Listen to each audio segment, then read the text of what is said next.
Tá bom. Vamos lá, então. Uma escolar de 7 anos de idade é atendida, desculpa, na unidade de pronto atendimento. A mãe relata que há um dia está com inchaço nos olhos e tem urinado pouco, apresentando uma urina escura. Relata também que, há 15 dias, a menina queixou-se de dor de garganta, dificuldade para engolir os alimentos e apresentou febre alta por 4 dias, manejada com medicação sintomática. No momento, a escolar apresenta cefaleia. Ao exame físico, verificam-se regular estado geral, edema periorbital discreto e hipertensão estágio 1. Então, vamos lá. A gente tem aqui essa questão, e considerando esse caso clínico, a gente vai ter que responder. Qual a principal hipótese diagnóstica? Justifique a sua resposta. Então, a gente vai falar a hipótese, tem que colocar justificativo. É, quais exames laboratoriais podem estar alterados nesse caso? Quais as orientações a ser feitas e os medicamentos a serem usados? E qual é a evolução esperada pelo quadro, desse quadro, num caso não complicado? Deixa eu abrir o chat aqui para a gente ver se já tem alguma coisa. Então, vamos começar com a primeira, né? Qual que seria a primeira, a hipótese? A Vamos lá. primeira é hipótese diagnóstica e justificativa das respostas.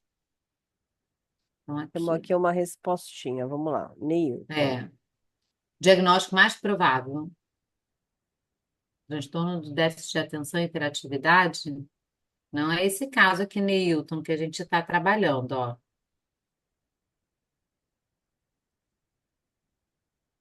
O Elon, glomerulonefrite pós-estreptocócica. Perfeito. Tá bom. E o que que tem a sua justificativa? Qual a sua justificativa aqui? Então, a principal diagnóstica você colocou glomerulonefrite pós-estreptocócica e a justificativa.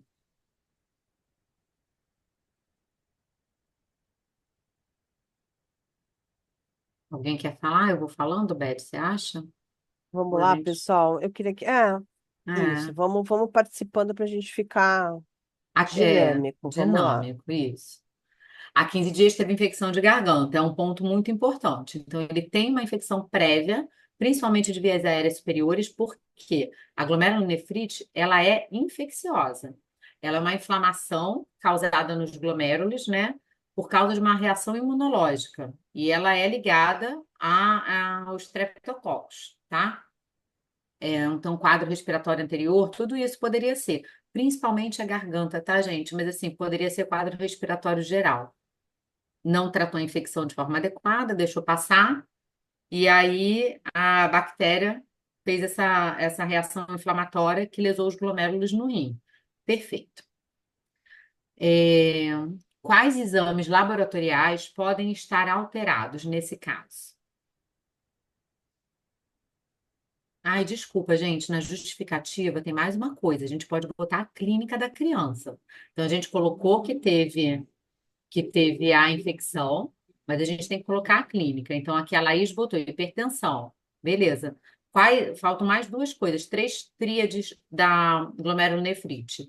A hipertensão arterial, o edema, né, no caso periorbital, exato, ó, o Elon botou ali.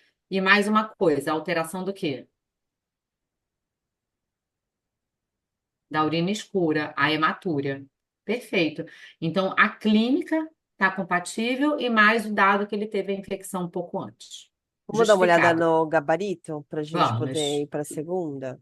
Olha lá. vamos. O gabarito está aqui. Então aqui falo que a gente já conversou aqui um pouquinho, né? Então, ele teve essa infecção anterior. Então, a gente vê aqui que é uma infecção que geralmente é dada de 10 a 20 dias, e o nosso paciente teve há 15 dias. Uma infecção principalmente de vias aéreas superiores, causada pelo Streptococcus. Beleza. E fala que a hipertensão ela está em 60 a 90% deles. E a gente ainda lá em cima, que às vezes eu leio de trás para frente, tá, gente? Vocês me desculpem. A gente fala dessa tríade também. Então, hipertensão, edema e hematúria, que são os sinais clínicos clássicos. Muito bem, todo mundo acertou, tá indo direitinho. Vamos lá na segunda, então. Quais os exames laboratoriais que a gente pediria para esse paciente? Então, chegou essa criança lá para a gente já desconfiou de glomerulonefrite, mas eu quero pedir uns exames também. O que que vocês colocariam lá nessa questão de prova? Lembrando que a gente está falando exames, né? Então, não pode ser um, dois, já é exames, mas o ideal é pelo menos três, quando a gente pede assim. Então, vamos ver se a gente passa três exames. Laís colocou aqui complemento, né, sérico, que acontece uma diminuição, o aslo positivo, né, que é para a gente comprovar que teve essa infecção anti-streptolizina O elevado. Aí ela está falando aqui hematura no exame de urina, pode ser, então a gente pede um EAS básico para ele. O strep teste positivo pode estar, pode não estar, porque como já tem tempinho, você pode pedir, mas o principal é a antistreptolizina O, tá? E aqui pediria uma função renal também. Ok. Mais alguém quer falar algum exame? Esses exames da Laís são exames bons. Ele aqui está pedindo, ó, quais exames laboratoriais podem estar alterados. Ele não está pedindo, Laís, quais são as alterações. Então, você aqui já botou um aumentado, outro não aumentado. Aqui ele quer saber os exames. Eu prefiro que a gente foque na tarefa e responda os exames, porque pode ser que a gente escreva certo, ASLO, ok. Mas a gente bota negativo, positivo, bota a resposta errada e aí eles desconsiderem o ponto. Se eles pedirem quais exames, o que esperar desses exames, a gente colocaria. Deixa eu Então, botar. gente, não fa... quer botar o gabarito? É só para eles entenderem isso que você está falando, que é bem legal. Então, aqui no gabarito, ele está dizendo o que que tá acontecendo, né? Mas o que a resposta da prova quer, é quais são os exames. Então, vamos lá. O que que eles colocaram aqui no gabarito oficial? Complemento sérico, dosagem de complemento sérico, ok. Ele pode estar diminuído em 95 a 98% dos casos. Então, assim, tem uns 5% aí que pode não estar. Ureia e creatinina, né? Se eu estou falando de uma glomerulonefrite, eu tenho que pedir função renal. Que só vai estar alterado se tiver muita alteração mesmo da função renal, e às vezes é pouco alterado, não é uma coisa assim, batata, tá? Mas eu tenho que pedir. E aí eu peço também os eletrólitos, como eu estou vendo a parte do rim toda, então eu vou ter que pedir sódio, potássio, né, bicarbonato. Se a função renal estiver alterada, meus eletrólitos provavelmente também estarão. É, Vou pedir exame de sangue, vou pedir um hemograma, né? Mas aqui pode ter uma anemia por a gente estar com a retenção hídrica, né? Então, por diluição, a gente pode ter uma anemia aparente. O ágilo, esse é muito importante, tá? O antistreptolizina O, esse é importantíssimo, porque é isso que vai comprovar que ele estava com uma infecção bacteriana antes. A gente vai pedir também um exame de urina. Aí lá no exame de urina a gente pode ver muitas coisas, mas a principal é a hematúria. E a gente pode pedir algumas alterações também de anti-hialuronidase e anti-DNase também, que a gente pode ter isso elevada, principalmente nas crianças que também já têm essas lesões cutâneas. Pode ir, Beth, por favor.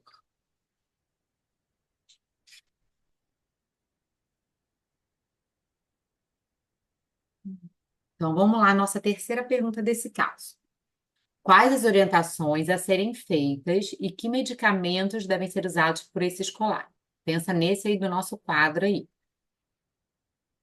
Sempre quando a gente pensa em orientação, né, a gente tem que pensar de uma forma ampla. Primeiro, onde eu vou tratar esse paciente, como, com que drogas, qual a via da droga. Então, a gente pode pensar em detalhes, né? Porque aí ele deixou bem solta essa pergunta. Então, quais orientações vocês dariam nesse caso desse menino aí de 7 anos? Vocês tratariam em casa ou tratariam em hospital?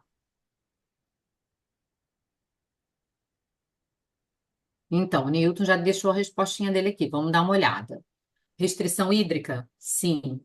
Restrição de sódio, de sal? Sim, também. Principalmente quem está hipertenso, né? É, Controle da pressão arterial? Perfeito. Só que a controle da pressão arterial é um segundo plano, porque primeiro a gente faz a terceira coisa que o Neilton botou ali, que são os diuréticos. Então, o principal é você restringir líquido e fazer ele urinar. Então, fiz a furosemida. Geralmente a pressão já resolve, eu não preciso mais. Em alguns casos de hipertensão refratária, mesmo com diurético, a gente pode tentar controlar a pressão com outra medicação, tá? Mas geralmente nem chega nesse nível, porque as crianças respondem bem ao diurético. Repouso. Repouso relativo, mas pelo menos um repouso, não pode, porque ele pode ter comprometimento renal, né? E a gente tem que tratar a tal da infecção que veio há 15 dias atrás. Então, a gente faz antibiótico. Qual antibiótico, Cissa? De preferência, penicilina. Pode ser oral? Pode. Mas a gente já pode fazer uma intramuscular também, né? Que já fica tratada. É, E se a penicilina se for alérgico à penicilina? Aí a gente pode passar uma eritromicina. Laís, orientar os responsáveis em relação à ingestão hídrica, diminuição de sódio no máximo de 2 gramas por dia, é verdade, aquele pacotinho. Penicilina G-benzatina, que é o bezetacil da gente, né? Avaliar o peso para ver a dose. Perfeito. Nesse caso, o tratamento pode ser ambulatorial, doutora? Então, a gente vai levar muito em consideração a família também, né? Então, nesse caso aqui, se ele está começando, daria para ser ambulatorial, você olhando assim de cara. Só que o que faz a gente definir entre tratar em casa e tratar em hospital, além da clínica do paciente, que aí está estável, e das complicações, que aí não tem muito ainda, a família, né? O entendimento familiar daquilo, porque fazer uma restrição hídrica em casa, uma restrição de sódio em casa, é muito mais difícil. Um repouso relativo em casa é muito mais difícil. Então, a maioria das crianças a gente acaba internando pelo menos 24, 48 horas. Acho que foi, Beth. Acho que tá bem, hein? No caso da prova, sabe, Laís, eu acho que a gente colocaria a internação poderia, o tratamento poderia ser ambulatorial ou hospitalar, dependendo de complicações, quadro clínico e percepção da família. Ok, aqui, ó, no nosso gabarito, adesão completa do tratamento por parte da família. Aqui a gente está falando daquilo que a gente já conversou. Principal, repouso, restrição hídrica, restrição de sal. Furosemida é o principal, logo de cara, a gente faz logo. Avaliar outras medicações de pressão alta. Aí botou monitorizar várias coisas. Monitorizar a função renal, monitorizar a pressão arterial, o balanço hídrico, controle de peso e acompanhar com um nefrologista pediátrico. Esse é o indicado. Só que na nossa pergunta, a gente também pergunta medicamentos, né? Então, o medicamento principal é a furosemida. Mas a gente pode pensar em outros hipotensores, por exemplo, como o captopril, né? Ou um IECA, né? Um inibidor da enzima de conversão de angiotensina. Agora, o que eles querem ouvir mais é o furosemida e o bezetacil, que é a penicilina, na verdade.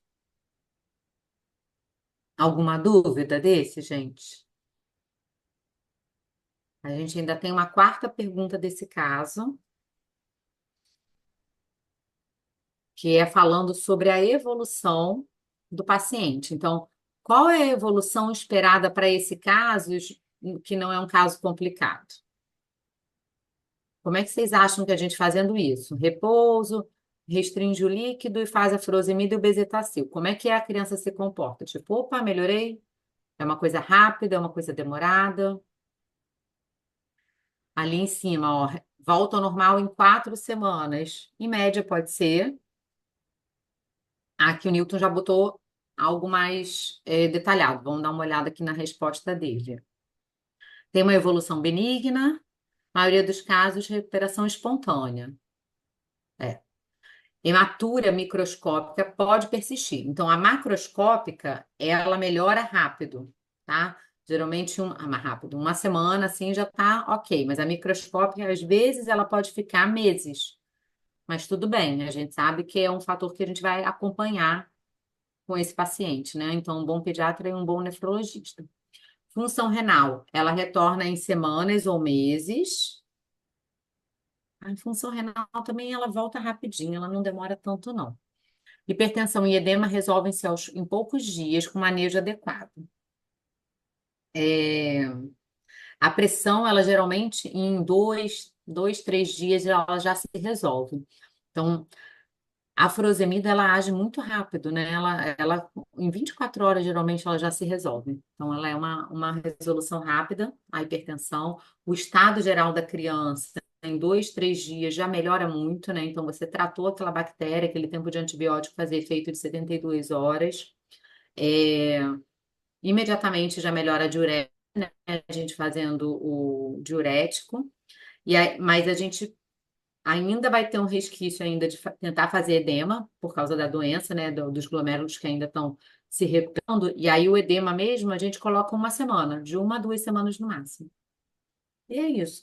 Ah, se tiver proteinúria, geralmente é uma proteinúria leve na nefrítica, na nefrótica é maior. Ela é, geralmente ela se resolve rápido, tá? A hematura, que é microscópica, fica um tempo maior. Acho que foi. É, aqui, Cícera, até bom a gente, só em linhas gerais, assim, falar um pouco da, não complexidade, mas assim, do que você achou do que a prova pediu no gabarito. Se está coerente, se não está, se tem alguma coisa que você acha que foi exagerada, o que que você, como é que é a tua visão de especialista em relação a esse gabarito? Então, naquela pergunta que a gente falou, quais os exames, eu acho que não necessariamente era para a gente colocar o que o gabarito deu, que eram as alterações. Eles não estavam pedindo o que estava dando alterado. Então, isso aí poderia, eu não sei se eles tiraram muito ponto, se a pessoa só colocou o nome dos exames. Aqui, ó, por exemplo, nesse aqui, né, no item C você está falando, né? É esse? No B, Não. eu acho. No B, né? Esse daqui. Esse aqui era exatamente o gabarito que eles publicaram, tá? Só que, Então, se você falasse além, não ia pontuar mais, entendeu? Então, por exemplo, a pergunta era: quais exames laboratoriais podem estar alterados? Então, se você chegasse aqui no exame e falasse assim, a dosagem do complemento sérico, ponto. Eu não poderia dizer que eu não respondi a pergunta, entendeu? é isso, também achei. Porque assim, a gente sabe que está diminuído, mas eu falei, ele não está pedindo isso, né? Eu Uhum, é poderia isso questionar aí. isso, né? Uhum, exatamente. Exatamente. É isso aí. Tem uma pergunta. O Diego. Oi, Diego.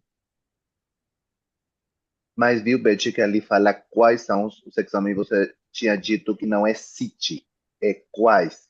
Uhum, Sempre tem que ter uma explicação a esse comando. exato. Nas provas que eu vi, eles não tiraram ponto, né? Então, assim, a gente está meio que questionando assim o quanto que o gabarito foi fiel à pergunta. Isso não significa que a gente não poderia colocar mais para evitar recurso, né? Acho que é isso que você está colocando. Que aí, assim, Cissa, o que que a gente está falando? Toda vez que a gente vê na pergunta quais, ao invés de cite, a gente explica mais. Por quê? Porque ele pode vir a cobrar. E aí, se vier a cobrar, a gente tem que entrar com recurso, né? Então, aqui nessa prova em específico, eu não vi, eu não peguei nenhum recurso que ele tirou o ponto da pessoa não ter explicado mais. Então, ok, ele teoricamente cumpriu com aquilo que a pergunta está dizendo. Mas como a gente aqui está orientando como fazer a prova, né? É, sim, É sempre bom a gente explicar mais. Então, aí é só para um ajustezinho assim em relação ao CIT e aos quais, que você até comentou, gente, ele não está pedindo isso. Não está realmente, mas a gente conhece o NEP, é. né? A Laís colocou aqui, ó, mas se a gente falar muito, pode ser que a gente se complique. Então, eu acho que tá certo, eu acho que a gente vai falar quais, o nome e falar, ah, tá diminuído, tá aumentado, mas se a gente não tiver certeza, não fala, só coloca o Isso nomezinho do aí. exame, porque senão a gente pode se complicar. É isso aí. Isso é uma coisa que a gente fala até na prática, né, Cissa? Então, assim, se você exatamente falar só se você tiver certeza. Porque se você fala errado, ele pode considerar errado, né? Não significa que ele deveria, porque não está pedindo na pergunta. Você entende? Exato, Então, se ele não exato, está pedindo na pergunta que você explique o que que vai estar alterado ou não, ele quer saber qual exame vai estar alterado. Ah, esse daqui. O que vai estar alterado, ele não pediu, mas vai que ele cobra, né? Então, verdade. exatamente, é igual dose de medicamento, tá? Então Tá, é isso para a gente ficar pensando ali em relação à resposta. Oi, sim. perfeito. Tem duas perguntas aqui. Uma é da Laís, se evoluir para síndrome nefrótica é sinal de complicação? Sim. E tem uma do Jander, que é quanto tempo a gente pode usar o diurético. Na verdade, Jander, o que ajuda a gente muito nisso é monitorizar o balanço hídrico. Então, quanto que ele está ingerindo de líquido e quanto que ele está perdendo de líquido. Isso que vai me dar segurança para ele não desidratar. E aí a gente vai vendo a clínica mesmo. Se ele ainda estiver com edema e precisando, a gente pode manter, desde que a gente siga o balanço hídrico dele. Se a gente começar a ver que está perdendo muito, muito mais do que está ingerindo, a gente pode diminuir o diurético.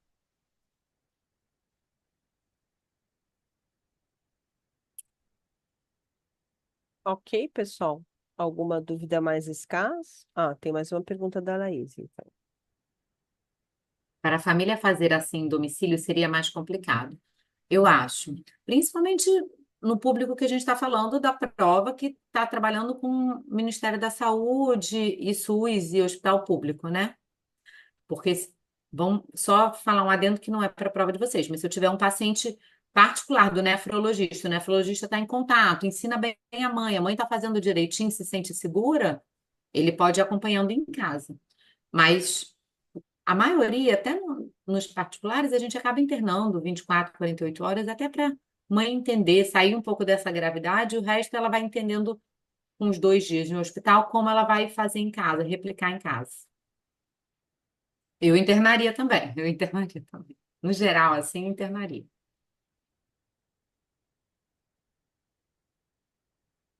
Beth, eu acho que a gente pode ir para a próxima.